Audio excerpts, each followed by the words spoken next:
여러분, 이제 코로나 확산세가 분명히 한풀 꺾인 것 같죠? 그쵸? 네. 요즘 코로나 확진자 수가 크게 줄었더라고요. 그래서 우리 새맘도 지난달부터 본격적으로 대면 예배를 시작하고 있는데요. 너무 좋아요, 여러분. 너무 좋아요. 네. 저는 사실 속으로 대면 예배 오셨다가 코로나 확진되었다는 소식이 들릴까 봐 노심초사하면서 한 달을 보냈는데요. 다행히 별일 없이 사건 사고 없이 한 달이 지나서 매우, 매우 다행으로 생각하고 있습니다. 생각해 보면 이 카페나 식당보다 학교나 회사보다 교회가 좀 쪼끔은 더 안전한 것 같아요. 음. 그래서 넓은 공간을 마련했으니 아직 대면 예배 안 와 보신 분들도 이제 슬슬 청월함으로 나와 주시길 부탁드리겠습니다. 올해까지는 멀리 계시는 분들이나 뭐 건강이 좋지 않으신 분들 그리고 특수한 상황에 처한 분들을 위해서 매월 둘째 주는 줌으로 계속 예배를 드리겠지만 특별한 사정이 없으신 분들은 대면 예배에 꼭 나와 주시면 감사하겠습니다. 여러분들이 상상하시는 것보다 훨씬 좋아요. 네.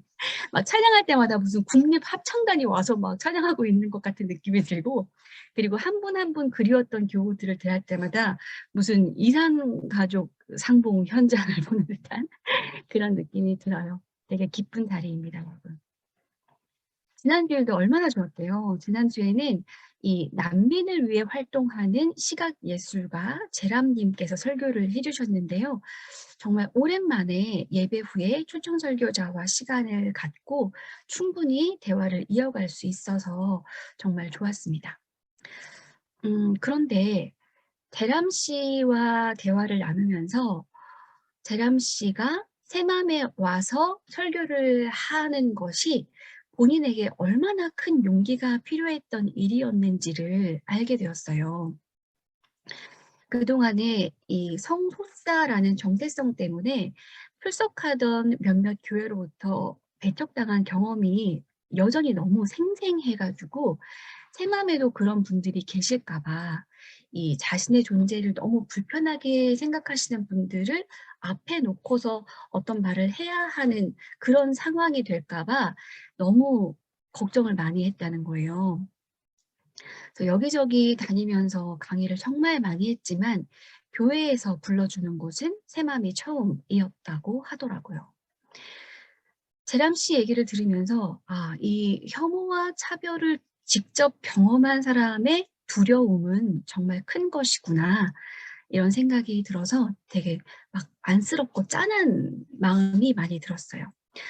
'아 에이 뭐 전혀 그런 염려할 필요 없었는데 새 맘인데 왜 그랬을까?' 싶은 생각이 들면서도 또 한편으로는 '아 충분히 그럴 수 있었겠다.' 싶은 것이 지난 주일에 또 뉴스 엔조이와 인터뷰가 있었잖아요.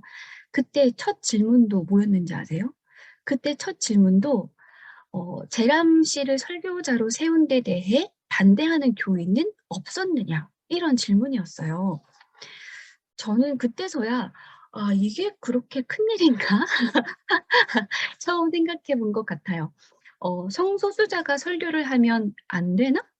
왜 반대를 해야 하는 거지? 성서는 우리에게 어떻게 말하고 있을까?' 이게 좀 궁금해졌어요. 사실 이 문제에 대한 답을 찾기 위해서 오늘 일부러 본문을 정한 건 아니었고요. 지난 주일이 성령 강림 주일이었는데 제가 설교를 안 했기 때문에 그냥 넘어가기가 뭐해서 성서 전과에 따른 본문으로 사도행전 2장 1 에서 13 절을 본문으로 정한 건데, 본문을 찬찬히 묵상하다 보니 제가 궁금하고 고민했던 그 문제에 대한 답이 여기에 있는 것 같은 느낌이 들었어요. 그래서 그 내용을 여러분과 함께 나누고 싶었습니다. 우리 함께 본문을 보겠습니다. 서론이 길었습니다. 네. 먼저 1 절에서 4 절입니다. 오순절이 되어서 그들은 모두 한 곳에 모여 있었다. 그때 갑자기 하늘에서 세찬 바람이 분 듯한 소리가 나더니 그들이 앉아 있는 온 집안을 가득 채웠다. 그리고 불길이 솟아오를 때 혓바닥처럼 갈라지는 것 같은 혀들이 그들에게 나타나더니 각 사람 위에 내려앉았다. 그들은 모두 성령으로 충만하게 되어서 성령이 시키는 대로 각각 방언으로 말하기 시작하였다. 네, 우리는 오순절이라고 하면 딱 이제 성령 강림, 다락방 이런 단어가 곧바로 연결되어서 떠오르잖아요. 그래서 오순절이 원래 어떤 날이었는지, 어떤 절기였는지 이렇게 지워버린 채로 쓱싹쓱싹 다 지워버린 채로 성령 강림이 일어난 날로만 기억을 하는데요. 오늘 본문에서 시간적인 배경으로 제시하고 있는 이 오순절이 원래 어떤 절기였는지 알아보는 것은 오늘 성령 강림 사건을 이해하는 데 중요한 열쇠가 되는 것 같아요. 왜냐하면 예수님의 순환은 이 유월절과 연관되면서 새로운 출애굽으로 이렇게 제시가 되잖아요. 그런 것처럼 성령 강림과 오순절의 연결도 분명히 어떤 이유가 있을 거라는 생각이 들었습니다. 이 오순절이라는 절기는 유월절, 장막절과 함께 구약의 3대 절기 중 하나인 엄청 큰 명절이에요. 뭐 칠칠절, 맥추절, 토실절 다 같은 날이고요. 이 워낙 중요한 절기다 보니 출애굽기, 레위기, 신명기에서 이 절기에 대한 설명이 나와 있어요. 그런데 그중에서도 저는 신명기의 설명이 가장 잘 되어 있는 것 같아서 신명기 본문을 함께 보려고 합니다. 신명기 16장 9절에서 12절입니다. 그로부터 7일을 세는데 밭에 있는 곡식에 낫을 대는 첫날부터 시작하여 7일을 세십시오. 그리고 주 당신들의 하나님이 당신들에게 주신 복을 따라 마음에서 우러나오는 예물을 가지고 와서 주 당신들의 하나님께 칠칠절을 지키십시오. 당신들은 주 당신들의 하나님이 그의 이름을 두려고 택하신 그곳에서 당신들과 당신들의 아들, 딸과 남종과 여종과 성 안에서 같이 사는 레위 사람과 떠돌이와 고아와 과부까지도 함께 주 당신들의 하나님 앞에 즐거워해야 합니다. 당신들은 이집트에서 종살이 하던 것을 기억하고 이 모든 규례를 어김없이 잘 지키십시오. 오늘 본문의 앞의 내용으로 보아서 9절 첫 부분에 있는 이 그로부터라는 말은 유월절로부터를 의미하는 것이고요. 보리 수확이 처음 시작되는 유월절로부터 50일 후가 오순절, 칠칠절인 것입니다. 수확을 마무리하는 시점에서 그동안 거두어들였던 모든 것에 감사하는 큰 절기였고 하나님이 복 주신 만큼 그만큼 내가 하나님과 내가 속한 공동체 앞에 예물을 내어놓고 모든 사람이 다 같이 즐거워하는 그런 축제 날이었던 거예요. 이 날은 누구도 예외 없이 뭐 아들과 딸은 물론이고 남종, 여종, 레위 사람, 떠돌이, 고아, 과부 모두 다 같이 누구도 소외되지 않고 함께 행복해하는 날이었습니다. 자, 성령 강림 사건은 바로 이런 모두가 소외되지 않는 모두의 축제 날에 일어난 사건이다라는 것을 기억할 필요가 있겠습니다. 자, 오순절이 되어서 그들이 지금 모두 한 곳에 모여 있습니다. 여기서 그들이 누군지, 이곳이 어딘지를 알려면 앞장으로 가서 좀 살펴봐야 하는데요.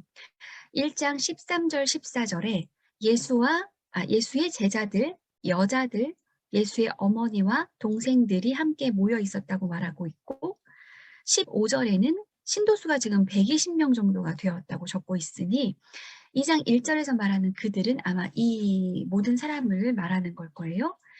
그리고 지금 이들이 모여있는 장소도 1장 13절에 이들이 묵고 있던 다락방일 거라고 생각하는 게 자연스러운 것 같아요. 사실 이 장소가 다락방이 아니라 성전이었을 거라는 주장도 만만치 않게 있긴 하지만 오늘 우리는 이 초대교회의 첫 신도들이 감사의 절기인 오순절을 맞아서 그들의 모임 장소인 다락방에 함께 모여 있었다고 생각하고 본문을 대하도록 하겠습니다. 자, 이들이 모여 있을 때 그때 갑자기 막 불현듯 막 이런 바람 부는 소리가 들리더니 바람이 다락방 공간을 가득 채우는 거예요. 그리고 불의 혀들이 각 사람 위에 내려앉았습니다. 이곳에 모인 사람들 모두 성령으로 충만하게 되어서는 갑자기 방언을 말하기 시작합니다. 여기서 방언은 어떤 막 무아지경에서 하는 막 랄랄라랄랄라 막 이런 방언과는 많이 다른 것이었고요. 자기들이 이전에 가본 적 없는 다른 지방 말을 각자 하는 것이었어요. 이 말이 구체적으로 어떤 말이었는지는 이제 이후에 나오는 본문에서 더 분명해집니다. 이때는 오순절이라는 큰 절기를 지키기 위해서 여기저기 흩어져 살고 있던 사람들이 예루살렘으로 들어와서 머물던 때였는데요. 그럴 리가 없는데? 이상한데? 예루살렘에서 갑자기 내가 살던 곳에 말이 들리니까 사람들이 어림절해하는 모습이 6절부터 9절까지에 나와 있습니다. 지금 말하는 저 사람들 분명히 갈릴리 사람들인데 어떻게 내가 살던 곳의 말을 저렇게 술술하지? 하고 신기해하는 거예요. 이때는 제국의 시대였기 때문에 제국의 언어였던 뭐 아람어, 헬라어, 라틴어가 막 섞여서 사용되던 때였고, 그래서 예수님 십자가에도 그 명패가 히브리어, 헬라어, 라틴어 이렇게 세 가지 언어로 달려 있었잖아요. 그래서 우리는 그냥 이 본문을 대할 때 갈릴리에서만 생활했던 촌사람들이 헬라어, 라틴어를 줄줄 하는 정도의 이제 그 정도의 신기한 상황이었을 것으로 생각하기 쉬운데, 그런데 그랬다면 굳이 9에서 11절에서 이렇게 온갖 지역들을 다 나열할 필요가 있었을까요? 그건 아닌 것 같아요. 이건 그러니까 미국에서 한국말이 들리는 정도가 아니라 미국 뉴욕 한복판에서 제주도 방언이 또박또박 들리는 정도의 상황이라고 생각해야 할 것 같아요. 자, 그리고 여기서 중요한 점은 9절에서 이 사람들이 자신들을 바데, 메데, 엘람을 비롯한 각지에서 온 사람들로 말하고 있잖아요.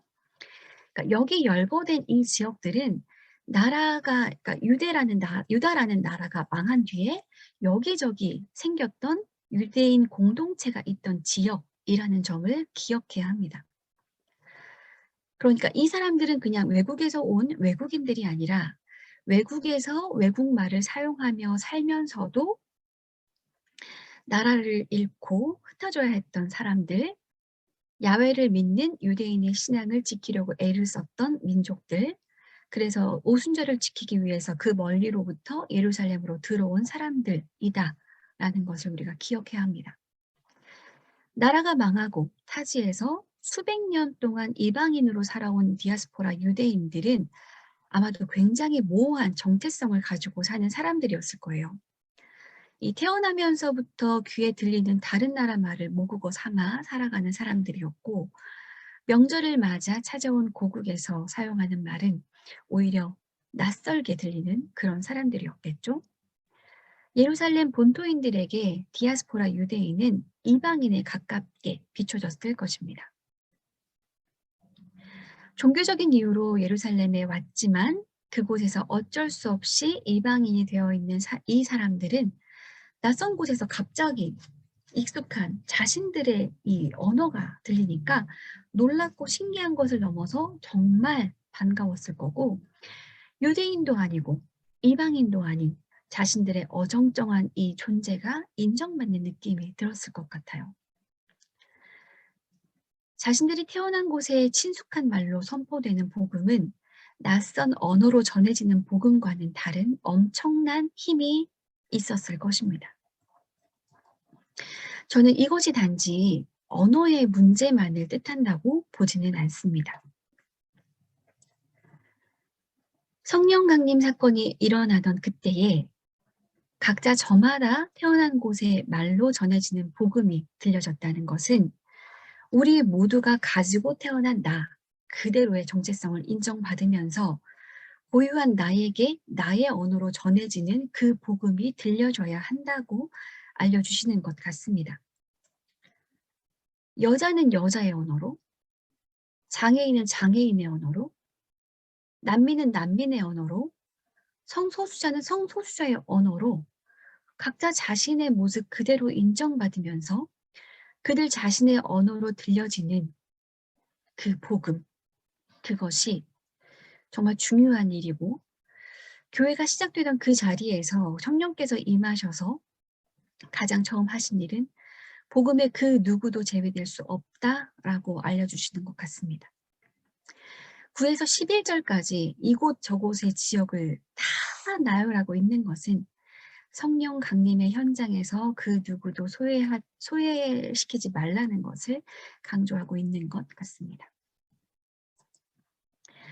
저는 오늘 본문의 마지막 절인 2장 13절이 매우 흥미로웠는데요. 13절을 함께 볼까요? 그런데 더러는 조롱하면서 그들이 새 술에 취하였다 하고 말하는 사람도 있었다. 이렇게 적혀 있습니다. 예루살렘이라는 유대교의 중심지에서 그곳의 언어에만 익숙한 사람들에게는 성령의 충만함을 받아서 성령이 시키는 대로 말하는 다른 지역의 말들이 자신들에게는 낯설다는 이유로 그냥 술주정으로 들리는 거죠. 성령 강림 사건이 있은 후 성령의 충만함을 받은 사람들의 첫 번째 사역은 이렇게 누구에게는 신비롭고 놀라운 감동적인 경험이고 또 누구에게는 조롱거리였습니다. 성서의 관점을 통해서 성서 안의 사건을 뒤늦게 읽게 되는 우리는 어떻게 저럴 수가 있지? 야, 지금 바보 아니야? 어떻게 저래? 막 어떻게 성령의 일을 술주정으로 저렇게 조롱할 수 있을까? 막 이렇게 해도 사실 우리 일상에서 오늘도 아주 빈번하게 일어나는 일일 겁니다. 우리도 종종 그런 실수를 하고 있을지도 몰라요.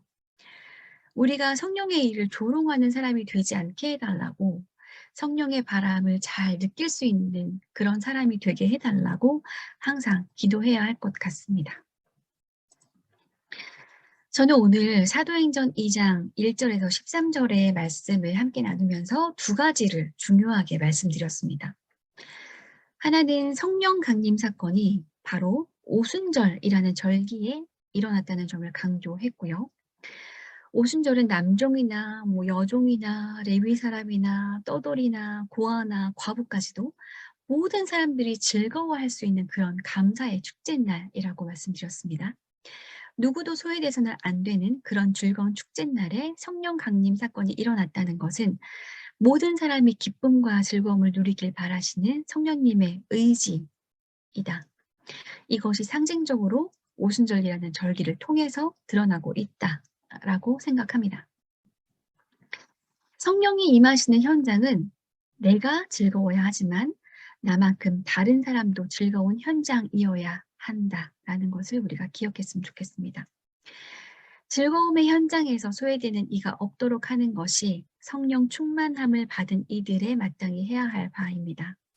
가정에서도 교회에서도 사회에서도 즐거움에 동참하지 못하는 자가 있는지, 그런 사람이 있는지 항상 살피는 우리가 되었으면 좋겠습니다. 또 하나는 성령 충만함을 받은 이들이 했던 방언이 그냥 단순히 외국어가 아니라 제국 아래에서 디아스포라 유대인으로 살고 있던 이들의 그 언어였다는 것을 강조했습니다. 그냥 헬라어 라틴어였다면 굳이 9절에서 11절까지 디아스포라 유대인이 살고 있던 모든 지역을 하나하나 다 거론하면서 자세히 적을 필요가 없었을 것입니다. 나라가 망하고 제국 안에서 크고 작은 유대인 공동체를 이루며 살아갔던 이들의 모든 지역을 빠짐없이 기록하면서 유대인도 아니고 이방인도 아니고 경계인의 정체성을 가지고 살아갔던 모든 이들의 언어로 복음이 전해졌다는 것을 여러분들이 기억하고 그 증거가 사도행전에 나와 있음을 우리가 알고 있었으면 좋겠습니다. 성령 강림의 현장에서 모든 다양성이 인정되었고 모호한 정체성을 가진 이들이 위로받았습니다. 성령의 사역은 배제와 거절이 아니라 포용이고 용납이라는 것을 우리가 분명히 알았으면 좋겠습니다. 일반적인 범주에 속하지 않은 많은 이들에게도 그들의 삶의 언어로 예수님의 복음이 닿을 수 있도록 우리가 노력해야겠습니다. 설교의 자리는 누구에게나 열려 있는 자리여야 할 것 같습니다. 저는 오늘 본문이 다양한 사람들의 언어로 전해지는 설교의 필요에 대해 말해주는 것 같기도 했습니다. 설교를 목사의 전유물로 이해해 왔기 때문에 아주 오랫동안 교회 안에는 성인 남자의 언어만 전해져 왔어요. 저도 시대를 잘 만나서 여기서 설교하고 있는 거지 사실 조금만 전에 태어나서도 저는 설교자가 될 수 없었을 것입니다. 목사의 자격증이 없어도 예수를 경험했고 자신이 경험한 그 예수님을 전하고 싶은 사람은 누구나 설교할 수 있어야 하고 누구도 그것을 막을 수 없다고 생각합니다.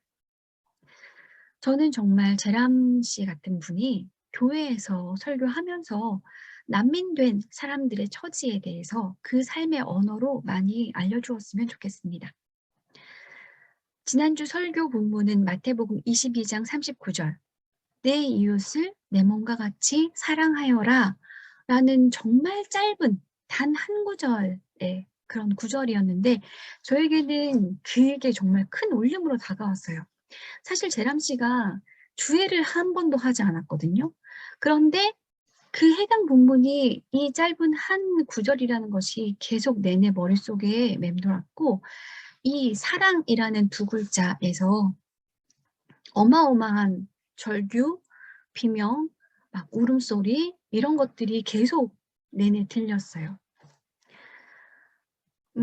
이 한 가지 언어밖에 이해하지 못하는 이들이 성령의 역사를 술 취한 주정으로 보고 조롱했지만 차별과 혐오를 겪고 아파하고 억눌린 모든 이들을 살리시려는 이 성령님은 그들의 조롱과 상관없이 오늘도 여전히 우리 가운데 운행하시면서 성령의 일들을 하고 계실 겁니다. 우리가 성령의 바람에 성령의 역사하심에 순종하는 사람들이 되었으면 좋겠습니다. 앞으로 오순절 성령 강림 사건은 우리에게는 적어도 우리에게는 누구도 소외시키지 않으려는 성령님의 일하심으로 그 사건으로 기억되길 바라면서 설교를 마치겠습니다. 우리 함께 기도하겠습니다.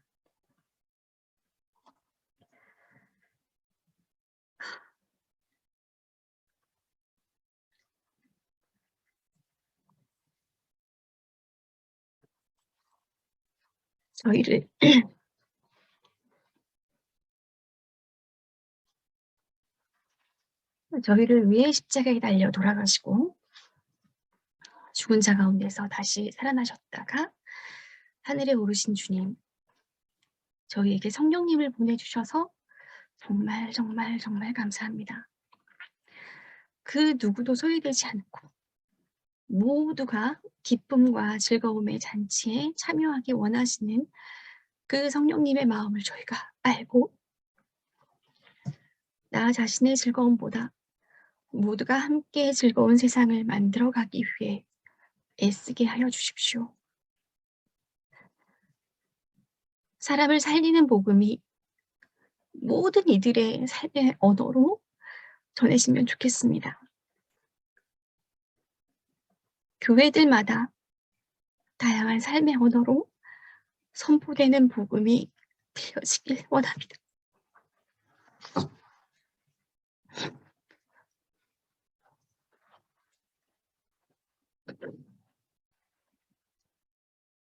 저희 각자 모든 사람을 용납하시고 사랑하시는 자비로우신 주 예수님 이름으로 기도드렸습니다.